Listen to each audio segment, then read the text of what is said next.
열심히 공부를 했어요. 열심히 공부를 해서 시험을 봤는데 성적이 오르긴커녕 떨어졌다면 그게 어떻겠습니까?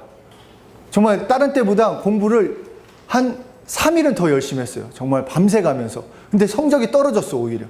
그때 그 기분이라는 거는 정말 열받고 그지 같고 막 이래요. 근데 또 이게 있어요. 무언가 얻기 위해서 열심히 노력했어요. 열심히. 그것을 위해서 뭐 시간, 물질 이거 다 했는데 얻기는커녕 오히려 손해를 봤다. 이것도 정말 그지 같은 상황이에요. 그렇죠? 이럴 때 우리에게 찾아오는 것은 다른 것이 아니라 낙심입니다. 낙심. 그러니까 우리 인생에서 낙심이 되어 좌절되는 것은 내가 기대했던 결과, 내가 원했던 결과가 나타나지 않을 때입니다. 이 청소년들이 매일 2명꼴로 자살을 합니다. 그런데 이 많은 경우가 그거예요. 이제 뭐 사고로 이렇게 죽는 친구들도 있지만 그 좋은 점수, 좋은 대학에 가지 못하기 때문에 정말 많은 친구들이 뛰어내린다라는 거예요. 제가 기사를 본 것 중에서 가장 충격적인 기사가 광주광역시에서 중3, 중1이 그 자매가 동반 자살한 그 기사였는데 늘 반에서 1등을 했어요, 이 친구가. 늘 1등을 하다가 늘 1등을 하던 그 둘째가 그때는 왜 시험을 그렇게 봤는지 모르는데 8등으로 떨어졌어요. 8등, 그쵸. 어떤 사람들은 그래요. 8등이면 어디야. 근데 그 8등을 했는데 이것을 부모님에게 속였어요. 이제 혼날까봐. 속이고, 근데 이제 이 들통이 나서 두 자매를 혼내고 나서의 이후에 사건이 나왔다는 것입니다. 그러니까 둘째가 가장 낙심해요. 1등에서 8등을 했기 때문에 가장 낙심이 되었는데 그 낙심한 상황에서 부모가 위로를 해주는 것이 아니라 오히려 꾸중하고 막 그랬어요. 그리고 첫째까지 덩달아서 함께 속였다고 또 혼을 내가지고, 물론 부모 입장에선 성적이 떨어진 거 뭐 거짓말하는 자녀 때문에 낙심을 해서 혼을 냈지만 결과는 동반 자살이라는 그 끔찍한 결과로 돌아왔다는 것입니다. 사건이, 상황이, 시험이 나를 넘어뜨리지 않아요. 오히려 진짜 힘든 일이 딱 닥쳤을 때는 그것을 오히려 이겨나가고 정면으로 바라볼 수 있지만 나를 넘어뜨리는 것은 그 일이 이루어지기 전에 나의 낙심시키고 두려움을 갖게 하는 것, 그래서 내 마음 가운데 할 수 없다라는 것, 그리고 그 크리스천들 중에서도 기도해도 이 문제만큼은 어쩔 수 없다라고 포기해버리는 것, 그것이 우리에게 낙심의 문제가 된다라는 것입니다. 우리가 계속해서 여러분들과 함께 나눴던 것처럼 우리가 알아야 할 것은 지금은 과정이에요. 우리 어른 선생님들도 그렇지만 우리 다음 세대들, 지금의 삶은 과정이에요. 결과가 아니에요. 이것을 가지고 여러분을 판단할 수가 없어요. 그러니까 스스로가 이 상황 가지고, 이 환경 가지고 그냥 내 지금 보이는 모습을 결론이라고 본다고 한다면 그것보다 어리석은 건 없다라는 거예요. 하나님이 보실 때 우리의 지금의 상황, 결과를 보고 실패라고 말하지 않으셨다라는 것입니다. 오히려 로마서 8장 28절에 뭐라고 말씀하셨냐? 모든 것이 합력하여 선을 이루신다. 그러니까 나의 과정에서 성공, 부뿐만 아니라 불행, 실패, 좌절, 질병까지도 합력하여서 하나님을 신뢰하고 의지하고 붙들고 나가면 그것을 통해서 선을 이루신다라는 거예요. 그렇기 때문에 우리는 낙심하지 말아야 합니다. 하나님은 아무 말씀 안 하셨어요. 너 망했어, 너 끝났어? 아무 말씀도 안 하셨어요. 내 스스로가 대단한 믿음이에요. 나는 망했어라는 믿음도 엄청납니다. 성공하겠다라는 믿음도 믿음인데 망했다, 안 된다, 이것도 믿음이에요. 그러니까 함께 하신다고 했는데 내가 포기하고 낙담한다면 내 삶에서는 복음의 열매를 어떻게 거둘 수 있겠냐라는 것입니다. 그래서 오늘 본문에서 이렇게 얘기를 합니다. 자, 6장 8절 함께 읽겠습니다. 시작.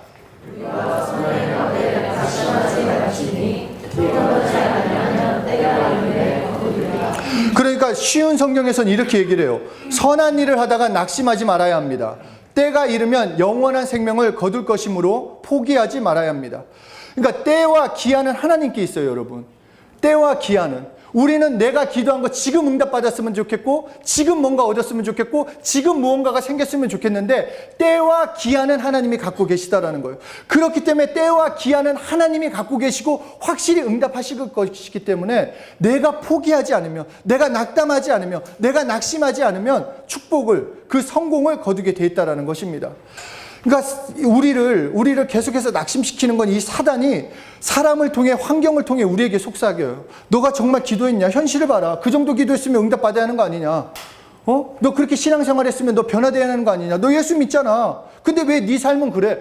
거기에 낙심하고 낙담하지 말라는 것입니다. 그 한 청년이 폐병이 들어가지고 폐의 4분의 3이 망가졌어요. 더 이상 살기 어렵다.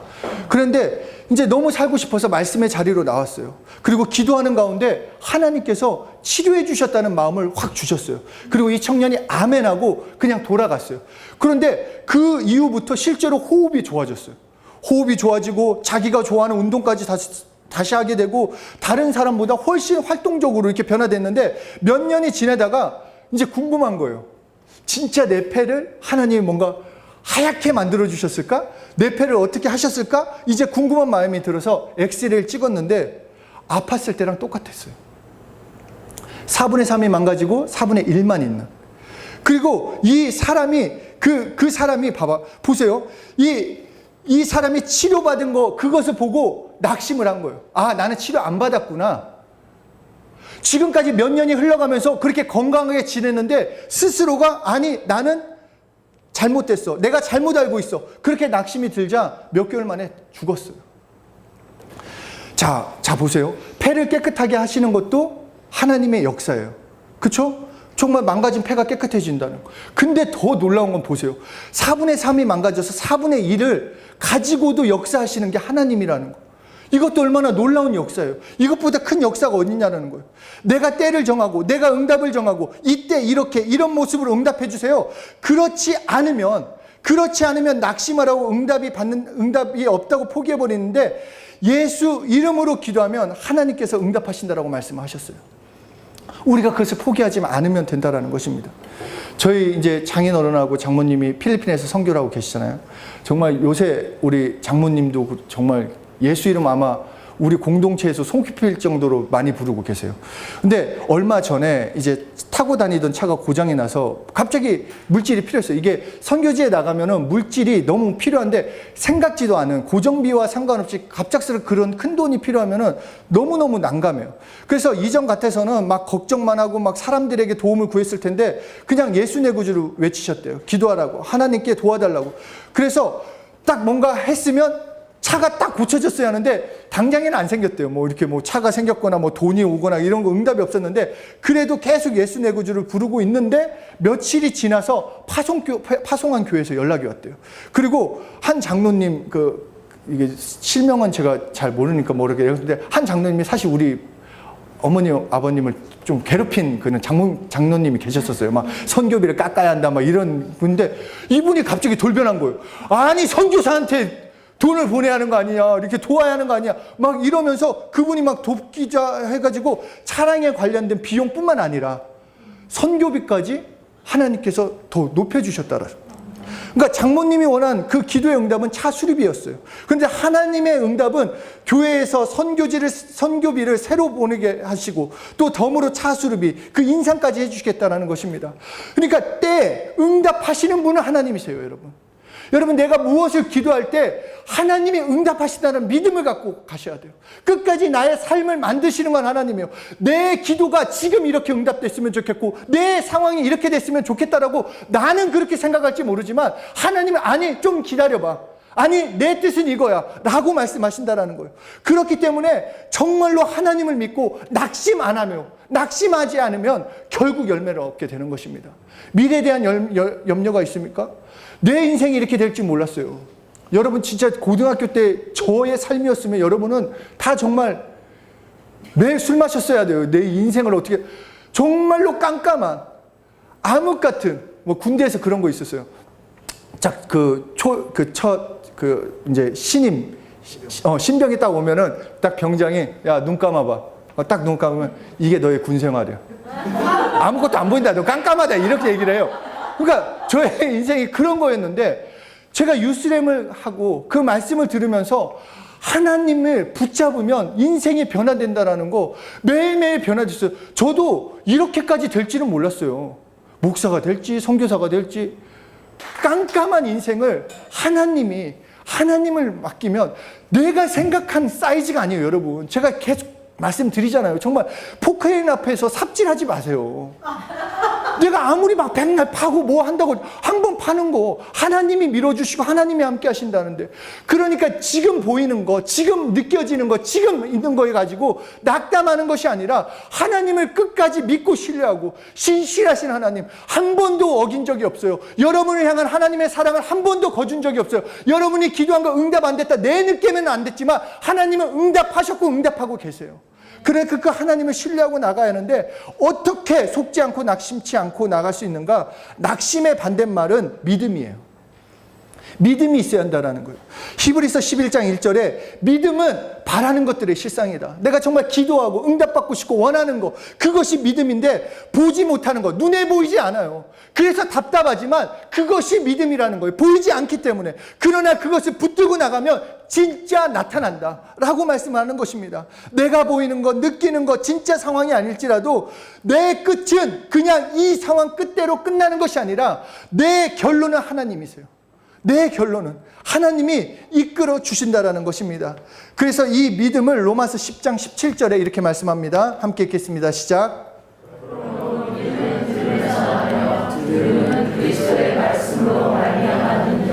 그러니까 믿음은 들음에서 나와요, 여러분. 내가 개발할 수가 없어요. 난 믿음이 약해. 그거는 한번 생각해 봐야 돼요. 내가 왜 안 믿어지지? 안 들었으니까 안 믿어지는 거예요. 안 들었으니까. 말씀이 없으니까 안 믿어지는. 근데 그 들음은 어떤 다른 사람의 말이 아니라 그리스도의 말씀, 그러니까 하나님의 말씀이 진짜고 이 말씀을 붙들고 나아가면 이것이 진리이기 때문에, 이것이 진짜이기 때문에 이 말씀을 붙든 자마다 진짜의 삶을 살 수 있다는 것입니다. 하나님 말씀에는 하나님의 믿음이 들어있어요. 그리고 하나님의 확신이 들어있다는 거예요. 하나님의 말씀은 하나님의 지혜가 되고 하나님의 능력이 돼요. 얼마나 확신하냐? 정말 검증이 다 끝났다라는 거예요. 그래서 예수님께서도 광야에서 시험 받으실 때, 야 임마, 내가 누군지 몰라? 야, 내가 하늘에서 왔어. 나 독생자 예수야. 이렇게 말하는 것이 아니라 기록되었으되 하나님이 이렇게 말씀하셨다. 이미 검사가 끝났고 실제인 하나님이 말씀하셨다라고 말씀하신 것입니다. 우리가 잘 아는 누가복음 5장 1절 이하에 그 베드로가 물고기를 잡는 장면이 나와요. 한번 진짜로 생각해 보셔야 돼요. 베드로의 직업이 뭐죠? 어부예요. 예수님의 직업은 목수예요. 정말 인지 그 상황을 가지고 생각해 보세요. 밤새 갈릴리 호수는 그러니까 이거 그쵸, 이게 일본어 쓰면 안 되니까 나의 이런 좀 그런, 맞아요. 하여튼 제가 하고 싶었는데 하여튼 그런 거예요. 그러니까 내 영역이에요. 내가 제일 잘 알아요. 어디다 뭘 던지면. 여러분 배낚시 해보셨어요? 그 배낚시 하면 그 선장님이 가는 곳마다 그냥 던지면 이렇게 잡아요. 왜냐면 그 길을 아니까. 그 정도로 베테랑 그 베드로가 그의 생업으로 했는데, 말씀을 보면 밤이 맞도록 수고했으나 얻은 것이 없었대요. 근데 그때 갑자기 예수님이 그 새벽녘에 딱 지나가시더니 베드로에게, 나이도 별로 차이 나지도 않거든요. 그런데 딱 보더니, 야 베드로야, 멀리 가서 그물 던져봐. 목수가 어부한테. 제가 생각해보면서 그렇게 얘기를 한 거예요. 야, 그때 베드로가 하는 얘기가, 선생이요, 우리들이 밤이 맞도록 수고를 하였을 때 하나도 못 얻었다. 내가 노력하고 내가 수고하고 내 경험, 나는 이렇게 하면 응답될 거라고 던졌는데 얻은 것은 하나도 없다. 그러나 그 말씀에 의지하여 내가 그 물을 내리리이다 하고 그대로 그 깊은 곳에 가서 내렸어요. 그러니까 내 경험, 내 느낌으로는 아닌 것 같아도 그 말씀을 의지하자 배에 가득 차도록 물고기를 잡았다라는 거예요.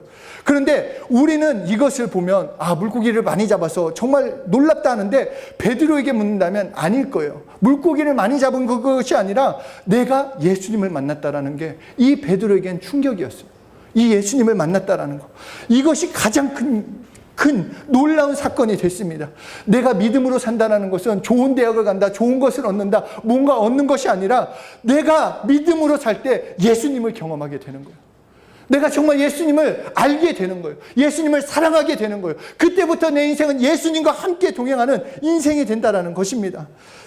고린도후서 4장 우리 18절 우리 함께 읽겠습니다. 시작.